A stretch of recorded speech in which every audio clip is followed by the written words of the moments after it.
Yun.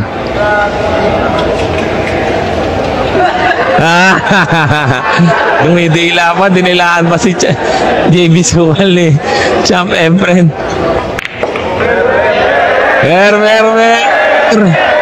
Siyempre, magwe-ver tayo.